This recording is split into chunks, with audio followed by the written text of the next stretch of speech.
আজকে রান্না করব গরুর মাংস। তার জন্য চুলায় একটা প্যান বসিয়ে দিয়েছি।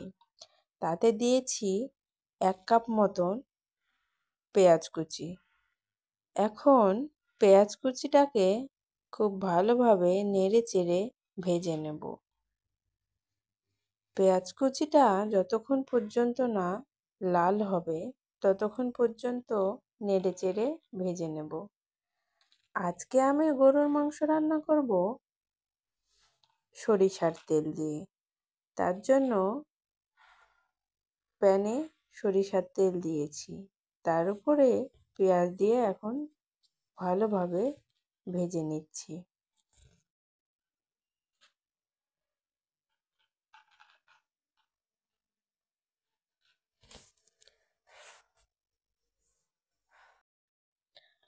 আজকে আমি 1 কেজি পরিমাণ গরুর মাংস রান্না করব।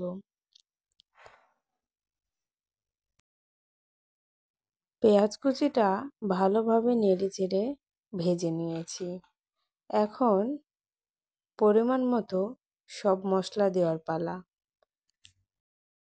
যেহেতু আমি গরুর মাংসটা ভুনা করব, তার জন্য চেষ্টা করব গরুর মাংসতে পানি না দিয়ে রান্না করার।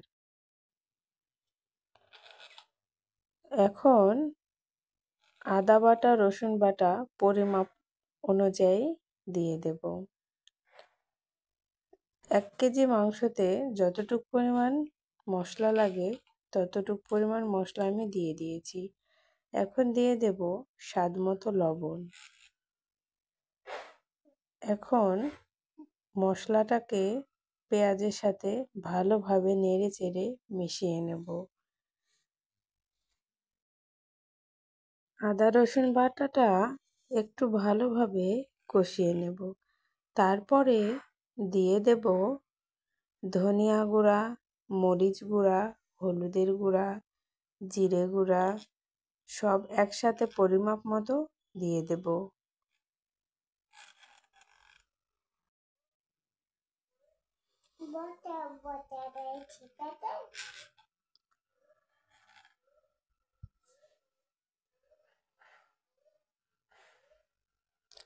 ঝালটা আপনারা নিজ নিজ ইচ্ছা অনুযায়ী দিবেন। এখন মশলাটাকে খুব ভালোভাবে নেড়ে চেড়ে কষিয়ে নেব। তারপরে দিয়ে দেব কয়টা তেজপাতা, ছোট এলাচ, বড় এলাচ, দারচিনি,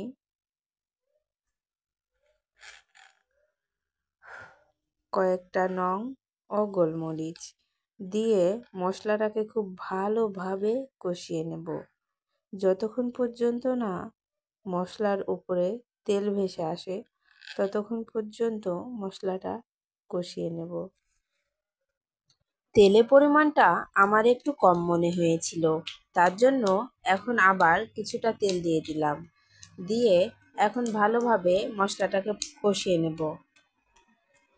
এখন মশলাটা এক সাইডে রেখে দেব কষানোর জন্য, আর মাংসটা ধুয়ে নেব।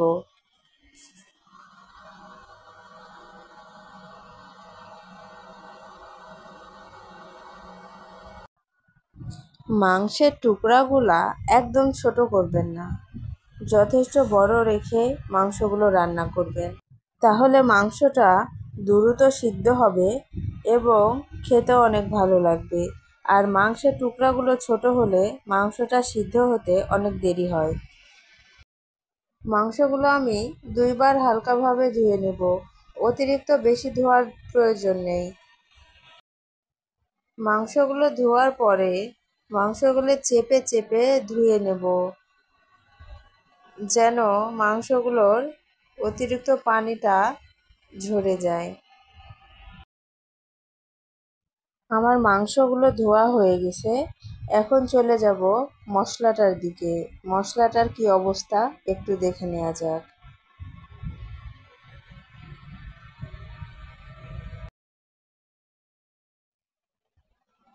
মশলাগুলোও কষানো হয়ে গেছে। এখন আমি মাংসগুলো দিয়ে দেব।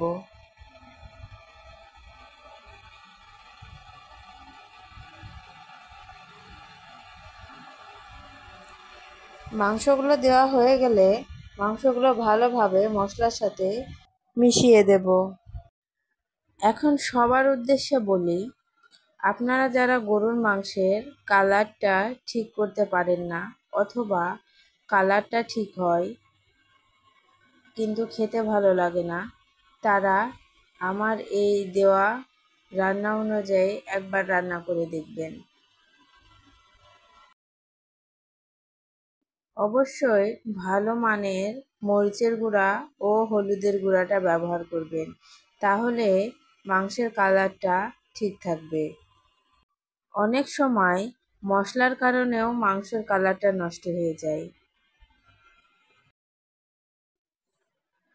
মাংসটা আমার ভালোভাবে মেশানো হয়ে গেছে। এখন ঢাকনা দিয়ে ঢেকে দেব। কিছুক্ষণ পর পর ঢাকনাটা সরিয়ে ভালোভাবে নেড়ে দেব। দেখুন মাংসের কালারটা এখনই কতটা সুন্দর দেখাচ্ছে।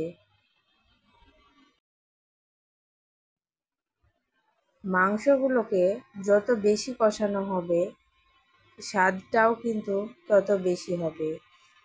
গরুর মাংস এমনিতেই একটু বেশি কষানো লাগে। অন্য মাংসের তুলনায় গরুর মাংসটা সিদ্ধ হতেও বেশি টাইম লাগে। আপনারা একটু টাইম নিয়ে রান্না করবেন। অবশ্যই তাড়াহুড়ো করবেন না, না হলে মাংসটাও সিদ্ধ হবে না, মাংসের স্বাদটাও ভালো থাকবে না। আমি মাংসে কোনো বাড়তি পানি ব্যবহার করিনি, তবুও দেখুন মাংসে কতগুলো পানি বের হয়েছে। এই মাংসর পানি দিয়ে আজকে মাংসটা রান্না হয়ে যাবে। মাংসটা কষানোর জন্য বাড়তি কোনো পানি লাগবে না। এইভাবেই কিছুক্ষণ টাইম ধরে মাংসটাকে কষিয়ে নেব।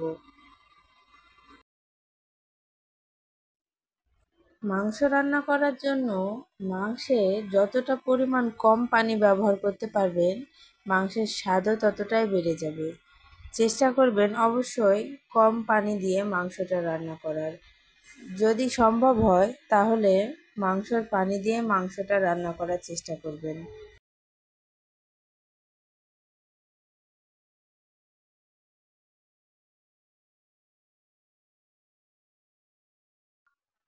এখন ঢাকনা দিয়ে ঢেকে দেব। ফিরে আসছি কিছুক্ষণ পর। কিছুক্ষণ পরে দেখুন মাংসের কালারটা কি সুন্দর হয়েছে। মাংসটা প্রায় সিদ্ধ হয়ে এসেছে। আর এখন পর্যন্ত মাংসে আমি অতিরিক্ত বাড়তি কোনো পানি দিইনি। মাংসের পানিটাতে এখন পর্যন্ত মাংসটা রান্না করছি। মাংসের কালারটা দেখুন কত সুন্দর হয়েছে।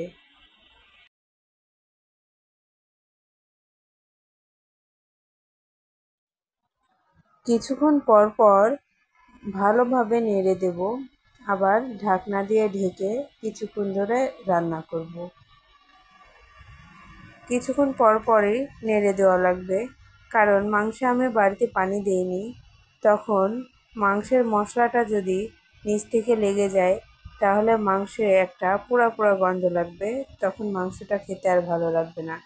তাই আপনারা চেষ্টা করবেন মাংসটা একটু পরপর নেড়ে দিতে, দিয়ে রান্না করতে।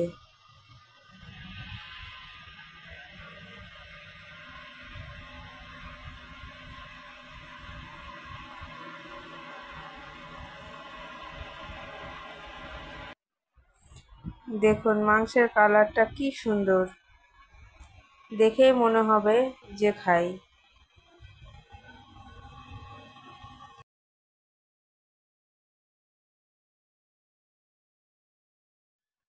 ভালোভাবে মাংসটা নেড়েচেড়ে কষিয়ে নিয়েছি। দেখুন মাংসের পানিটা কমে এসেছে।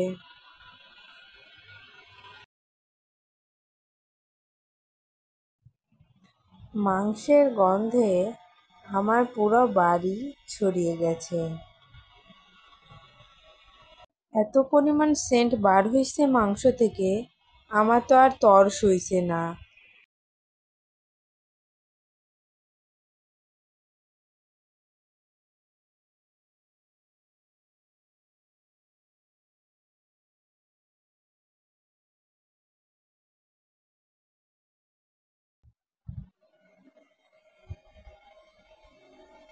এখন আমি মাংসগুলোতে 200 গ্রাম মতো পানি দিয়ে দেব।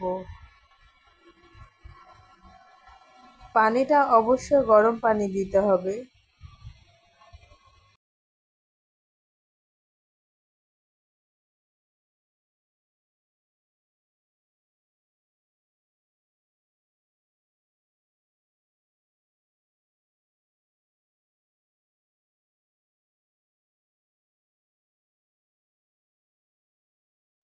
পানি দেওয়া হয়ে গেলে ঢাকনা দিয়ে ঢেকে দিতে হবে কিছুক্ষণের জন্য, যেন মাংসটা খুব ভালোভাবে সিদ্ধ হয়ে যায়।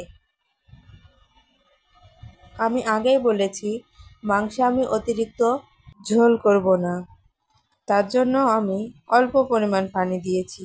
আপনারা যারা মাংসের ঝোল খেতে পছন্দ করেন তারা প্রয়োজন অনুসারে মাংসের ঝোল দিবেন।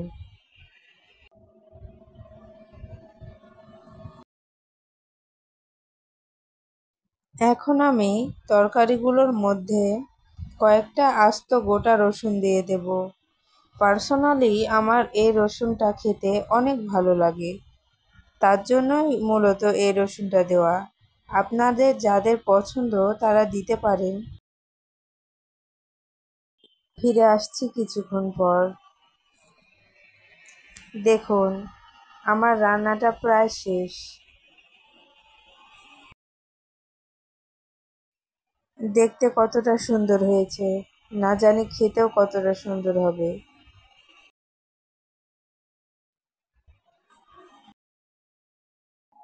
আমার রান্না প্রায় শেষ। এখন আমি কিছুটা জিরে গুঁড়া দিয়ে দেব। দেওয়ার পর একটু ভালোভাবে নেড়ে চেড়ে ঢাকনা দিয়ে কিছুক্ষণের জন্য ঢেকে রেখে দেব। বন্ধুরা, আপনারা যারা আমার এই ভিডিওটি দেখছেন, যদি ভিডিওটি ভালো লেগে থাকে তাহলে অবশ্যই চ্যানেলটিকে সাবস্ক্রাইব করে দিবেন, যেন পরবর্তী ভিডিও দেওয়ার সাথে সাথেই নোটিফিকেশান আপনার ফোনে চলে যায়। আর অবশ্যই একটা লাইক দিতে ভুলবেন না কিন্তু।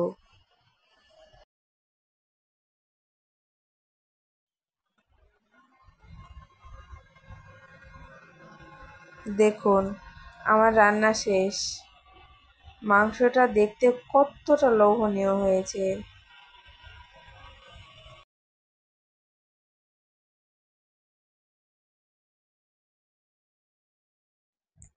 আমার রান্না শেষ।